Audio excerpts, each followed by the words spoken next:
എല്ലാ കൂട്ടുകാർക്കും നല്ലൊരു രാത്രി ആശംസിച്ചുകൊണ്ട് നമുക്ക് നേരെ കിരണിന്റെയും കല്യാണിന്റെയും നാളത്തെ നല്ലൊരു പ്രൊമോ വിശേഷം കേട്ടാലോ. ആദ്യമായി കാണുന്നവരാണെങ്കിൽ ചാനൽ ഇഷ്ടപ്പെട്ട ഒന്ന് സബ്സ്ക്രൈബ് ചെയ്യാൻ മറക്കരുതേ. വീഡിയോ ഇഷ്ടപ്പെടുവാടെ ലൈക്ക് ചെയ്യാനും മറക്കരുത് കേട്ടോ. നമ്മുടെ മുന്നോട്ടുള്ള യാത്രയിൽ നിങ്ങളുടെ സപ്പോർട്ട് ലൈക്ക് വേണം നമുക്ക് ഏറ്റവും കൂടുതൽ പ്രചോദനമായി മാറിക്കൊണ്ടിരിക്കണേ. അപ്പൊ നമുക്ക് നേരെ നമ്മുടെ വിശേഷത്തിലേക്ക് പോയാലോ. അങ്ങനെ നാളത്തെ വിശേഷത്തിൽ നമ്മൾ കാണുന്ന പ്രകാശം ഭയങ്കര സന്തോഷത്തില് ഇരിക്കണേ. കാരണം മറ്റൊന്നുമല്ല, ഇനി കല്യാണം മുടങ്ങിപ്പോയി. അപ്പൊ നാളെയാണ് വീണ്ടും ആ വിവാഹം നടക്കാനായിട്ട് പോകുന്നത്. ഈ തവണ ഇനി ഇപ്പം മുടങ്ങാനൊന്നും പോകുന്നില്ല. അങ്ങനെ സന്തോഷത്തോട് മുറിയിലേക്ക് വന്നു കഴിഞ്ഞപ്പം മുറിയിലെ വിക്രം ഭയങ്കര മനോഹരമായിട്ട് മുറിയൊക്കെ ഡെക്കറേറ്റ് ചെയ്ത് വെച്ചിട്ടുണ്ടായിരുന്നു. അത് കണ്ടു കഴിഞ്ഞപ്പോ തന്നെ പ്രകാശം അതില്ലാത്ത സന്തോഷം തോന്നി. അങ്ങനെ രണ്ടാം തവണ കല്യാണം നടക്കാനായിട്ട് പോവാണ്. ഈ തവണ എന്താളും മുടങ്ങത്തില്ല. താനും ലക്ഷ്മിയും കൂടെ ഇവിടെ ജീവിക്കും. അവള് ആ ദീപയും അതോടൊപ്പം തന്നെ മറ്റോളൊക്കെ ഈ കാഴ്ച കാണും. തന്റെ ആദ്യ ഭാര്യയൊക്കെ അവരുടെ മുന്നിൽ കൂടെ വേണം മഹാലക്ഷ്മിയുടെ കൈയും പിടിച്ച് നടക്കാനായിട്ട്. അങ്ങനെ സ്വപ്നങ്ങൾ കണ്ടവിടെ ഇരിക്കുകയാണ്. ആ സമയമാണ് കാർത്തിക അങ്ങോട്ട് വരുന്നത്. ആഹാ, അച്ഛനെന്താ ഇവിടെ ആലോചിച്ചുകൊണ്ടിരിക്കുന്നത്? കൊള്ളാലോ, നല്ല ഭംഗിയാക്കിയിട്ടുണ്ടല്ലോ മുറി എന്ന് പറയാം. അത് പിന്നെ വിക്രത്തിന്റെ പണിയാ മോളെ. ഞാൻ പറഞ്ഞ ഇതൊന്നും വേണ്ടാന്ന്. പക്ഷെ അവനൊന്നും കേൾക്കണ്ടേ. അവൻ ഇങ്ങനെയൊക്കെ വേണോന്ന് പറഞ്ഞിട്ടാ. ദേ അച്ഛ, ഒരു കാര്യം ഞാൻ പറഞ്ഞേക്കാട്ടോ. അമ്മ പ്രത്യേകം പറഞ്ഞിട്ടുണ്ട് അത് ഈ ആർഭാടം കാര്യങ്ങളൊന്നും വേണ്ടെന്ന്. കാരണം അമ്മയുടെ രണ്ടാം വിവാഹമാ, അച്ഛന്റെ ആണെങ്കിലോ മൂന്നാം വിവാഹം അല്ലേ. അപ്പൊ ആ ഒരു രീതിയിൽ അമ്മ നാളെ ആ ഒരു രീതിയിലായിരിക്കും മണ്ഡപത്തിലേക്ക് വരുന്നത്. അല്ലാതെ വലിയതായിട്ടൊന്നും ഉണ്ടായിരിക്കില്ലെന്ന് പറയാണ്. പ്രകാശം പറഞ്ഞു, എനിക്കതൊക്കെ അറിയാൻ മോളേന്ന് പറയാണ്. ഈ സമയം കാർത്തിക മനസ്സിൽ പറഞ്ഞു, കിടന്നോ, നീ ഇപ്പൊ തന്നെ ഇവിടെ ഇരുന്നു. നാളെ ഈ സമയത്ത് നീ ഇതിലൂടെ ഓടുന്ന ഓട്ടം കാണണം. നാളെ നിനക്ക് ഇവിടെ ഇരിക്കാൻ പറ്റില്ലല്ലോ. നാളെ നീ തകർന്നു പോകത്തില്ലേ എന്നൊക്കെ കാർത്തിക മനസ്സിൽ പറയാണ്. ഈ സമയം പ്രകാശിനെയൊന്നും അറിയത്തില്ലല്ലോ. പ്രകാശിന്റെ മനസ്സിലെ വിചാരം എന്താ, നാളെ താൻ ലക്ഷ്മി ഇവിടെ കൂടും.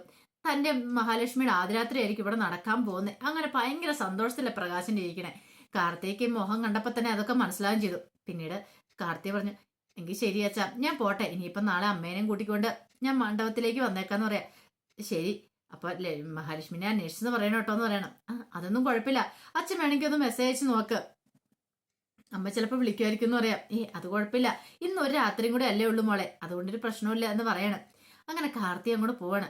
പ്രകാശൻ എന്തെന്നില്ലാത്ത സന്തോഷം തോന്നി. പ്രകാശൻ അവിടെ പോയിരുന്നിട്ട് അവിടെ നോക്കുവാണ്. നാളെ ഇവിടെ താനും കൂടെ ആഘോഷിക്കും എന്തൊക്കെയോ സന്തോഷിച്ചിരിക്കുക. ഇനി ഒരു കാരണവശാലും വിവാഹം മുടങ്ങാൻ പോകുന്നില്ല. എല്ലാ പ്രതിബന്ധങ്ങളും നീക്കം ചെയ്തു.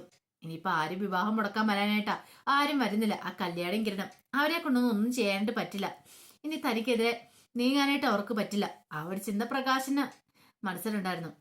ഈ സമയം കാർത്തിക നേരെ ലക്ഷ്മിയുടെ അടുത്തേക്ക് ചെല്ലുവാണ്. ലക്ഷ്മിയുടെ അടുത്തപ്പോ ലക്ഷ്മി ചെന്തായി മോളെ ഒരുക്കങ്ങളൊക്കെ. ഒരുക്കങ്ങളൊക്കെയോ? എന്റെ അമ്മേ, ആ പ്രകാശൻ എന്ന് പറയുന്നവൻ നിലത്തൊന്നും അല്ലാന്ന് പറയാണ്. എന്താ മോളെ?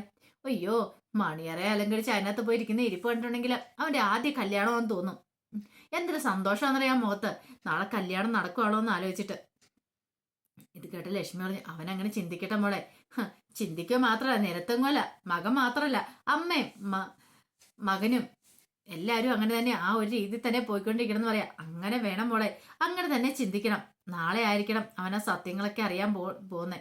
നാളെ ആയിരിക്കണം അവൻ നെഞ്ചു പിടയുന്നേ. അവന്റെ മണിയറ അവന്റെ നാളെ ശവകുടീരമാക്കാന്ന് പറയണം. ഇത് കേട്ടതും കാർത്തി പറഞ്ഞു, മിക്കവാറും അങ്ങനെ വേണ്ടി വരുമെന്ന് എനിക്ക് തോന്നുന്നത് ഈ കണ്ടീഷൻ ആണെങ്കിൽ. കാരണം പ്രതീക്ഷ നന്നായിട്ടുണ്ട്. അങ്ങനെ പ്രതീക്ഷ കൂടുന്നതനുസരിച്ച് അവന്റെ വീഴ്ചയുടെ ആഴവും കൂടുമല്ലോ എന്ന് പറയണം. അത് ശരിയാ.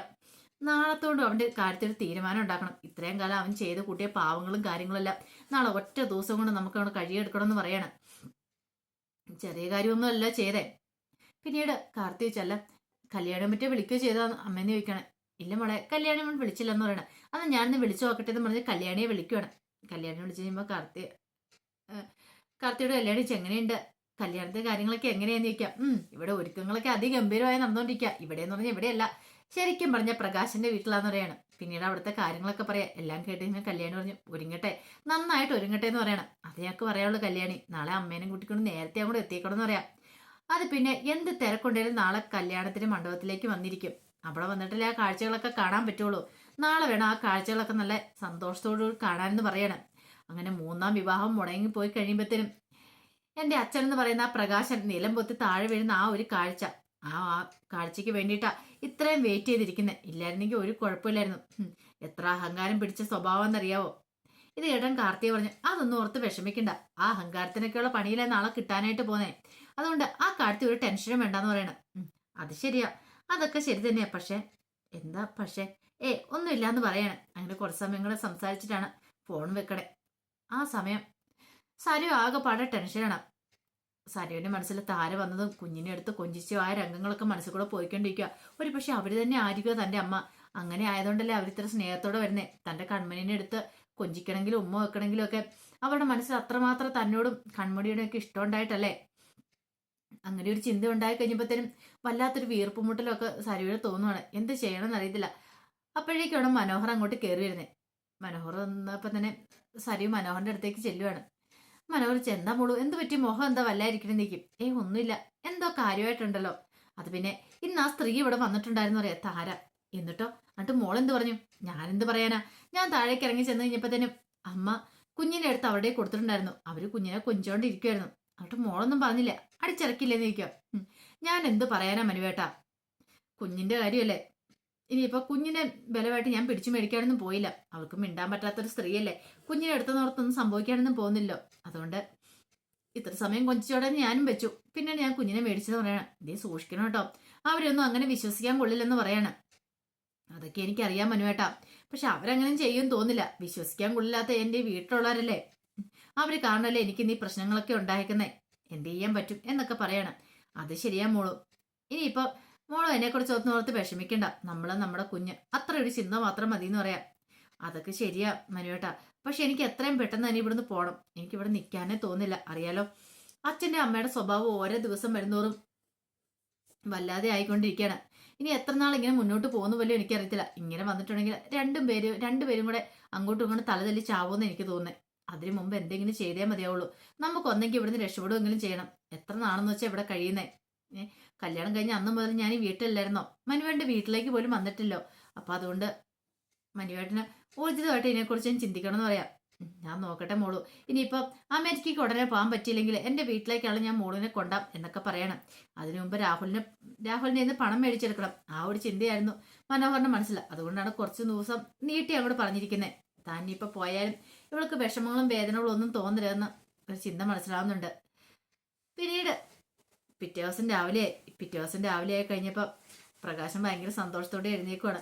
സന്തോഷത്തോടെ എഴുന്നേറ്റ് റെഡിയാവേണ്ടി തുടങ്ങി കഴിയുമ്പത്തിന് രാജപ്പണ്ണും ബാലനും ഒക്കെ അങ്ങോട്ട് വരുവാണ്. ആഹാ, എടാ പ്രകാശ, നീ റെഡിയായെന്ന് ചോദിക്കാൻ സമയമൊന്നും ആയല്ലോ. സമയമുണ്ട്, എന്നാലും നേരത്തെ റെഡിയായിട്ടിരിക്കണ്ടേ. ഇനിയാ ഞാൻ താമസിച്ച മൂലം കല്യാണത്തിന് അങ്ങനെ മുഹൂർത്തം തന്നെ മാറിപ്പോയാലോ. അതുകൊണ്ട് ഇച്ചിരി കുറച്ച് നേരത്തെ ഓടിച്ചോടത്തി പോയിരുന്നാലും കുഴപ്പമില്ല എന്ന് പറയണം. എന്നാ ശരി ബാ, ഞങ്ങളോട് കൂടാന്ന് പറഞ്ഞിട്ട് പ്രകാശിനെ ഒരുക്കാനൊക്കെ സംസാരിക്കാനൊക്കെ കൂടെ നിൽക്കുകയാണ്. ആ സമയം കാർത്തിക ലക്ഷ്മിയമ്മ അടുത്തേക്ക് വന്നിട്ട് പറഞ്ഞു, അമ്മേ അപ്പൊ ഇന്നത്തോട് കൂടിയിട്ട് നമ്മൾ ഈ ചാപ്റ്റർ ഇവിടെ ക്ലോസ് ചെയ്യല്ലേ നിൽക്കുക. അതെ മോളെ, ഇന്നത്തോട് കൂടി നമ്മൾ ഈ ചാപ്റ്റർ ഇവിടെ ക്ലോസ് ചെയ്യാനായിട്ട് പോവാം. ഇത്രയും ദിവസം അവന് കാത്തിരുന്ന ആ പെണ്ണ് ഞാനാന്ന് അറിഞ്ഞു കഴിയുമ്പോൾ തന്നെ അവന്റെ ചങ്ക് നിലച്ചു പോകും. പിന്നെ എന്താ സംഭവിക്കാൻ പോകുന്ന അറിയാലോ. അതുകൊണ്ട് മോള് ധൈര്യമായിട്ടിരിക്കുക. കുറച്ച് കഴിയുമ്പോൾ തന്നെ ഇതിനൊരു തിരശ്ശീല വീഴാൻ പോവാന്ന് പറയണം ഈ നാടകത്തിന്. ഇത് കേട്ടതും കാർത്തികിനെ ആകാംക്ഷപൂർവ്വം ലക്ഷ്മിനെ നോക്കുകയാണ്. അവ ലക്ഷ്മി പിന്നീട് ആഭരണം കിടക്കെടുത്ത് അണിയാൻ തുടങ്ങുവാണ്. അപ്പൊ എങ്ങനെ വലിയ ആർഭാടമായിട്ടല്ല കല്യാണത്തിൽ പോകുന്നെങ്കിലും ആ ഒരു വധുവിന്റെ വേഷത്തില് അങ്ങോട്ട് ഒരുങ്ങാൻ തുടങ്ങുവാണ് ലക്ഷ്മി. അപ്പൊ അതിന്റെ വിശേഷങ്ങളൊക്കെ കാണുന്നത്. ആ വിശേഷങ്ങൾക്കായി നമുക്ക് എല്ലാവർക്കും കാത്തിരിക്കാട്ടോ. ഒരിക്കൽ കൂടി എല്ലാവർക്കും നല്ലൊരു രാത്രി ആശംസിച്ചു നിർത്തുന്നു. നന്ദി.